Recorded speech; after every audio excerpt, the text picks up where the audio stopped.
4 முனை போட்டி தான் அப்படின்னு நிரூபணம் ஆயிருச்சு. ஒவ்வொரு கட்சிகளும் ஒவ்வொரு பக்கம் ஓட ஆரம்பிச்சுட்டாங்க. ஸோ இந்த இடத்துல கிடையாது. என்ன சார் சொல்றீங்க? எல்லா கட்சியும் எங்களை நோக்கி விளையாடுறாங்க. அரசியல்ல மக்களை நோக்கி போனோம். அவங்க செஞ்சு வச்சிருக்க அயோக்கியத்தனத்தை பத்தி பேசணும். நாங்க இனிமேல் இதெல்லாம் செய்ய மாட்டோம், ஒழுங்கு ஆட்சி கொடுப்போம், திருட மாட்டோம், ஊழல் பண்ண மாட்டோம், கனிம வள கொள்ளை அடிக்க மாட்டோம், பெண்கள் மீது கை வைக்க மாட்டோம், குழந்தைகளுக்கு பாதுகாப்பான சூழல் ஏற்படுத்தி கொடுப்போம், நல்லவனா முதல்ல வாழ்றதுக்கு முயற்சி செய்யறோம்னு தான் சொல்லணும். அதை விட்டுட்டு என்ன சொல்றது, அந்த ஓநாய்கள் கூட்டம் மொத்தமா எதாவது கிடைச்சா கொத்தறதுக்கு வரும் தெரியுமா, அது போல தாவேக்கான்ற ஒரு கட்சி வந்த பிறகு ஒட்டு மொத்தமா எல்லாரும் சேர்ந்து சுத்திக்கிட்டு எதை பத்தி பேசுறாங்க, விஜய் பற்றி, விஜய் அவர்களுடைய தனிப்பட்ட வாழ்க்கை, பர்சனல் வாழ்க்கை, கட்சி, இதை மட்டுமே பேசுறாங்களே தவிர எதை பேச வேண்டுமோ அதை அவர்களும் பேச தவறுறாங்க. முக்கால்வாசி ஊடகமும் தவறுது.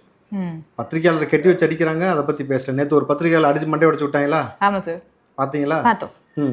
ஏன் தாவேக்கா அந்த மாதிரி நிகழ்ச்சி புறக்கணிக்குது? இப்போ உங்களுக்கு புரியுதா? இது நிறைய திட்டமிட்டு இன்னைக்கு தாவேக்கா புறக்கணிக்கிறதுக்கு இதுவும் ஒரு காரணமா? இது முக்கியமான காரணமா?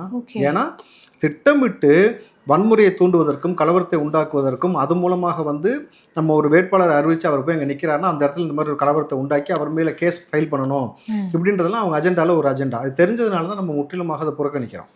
நம்ம மக்கள் மத்தியில் நம்ம கருத்தை எடுத்து வைக்கிறோம். நாங்கள் ஊழல் பண்ணல, திருடுதனம் பண்ணல, நீ தான் விளக்கம் கொடுக்கணுன்றதுனால மக்களை நோக்கி நம்ம பயணிக்கிறோம்.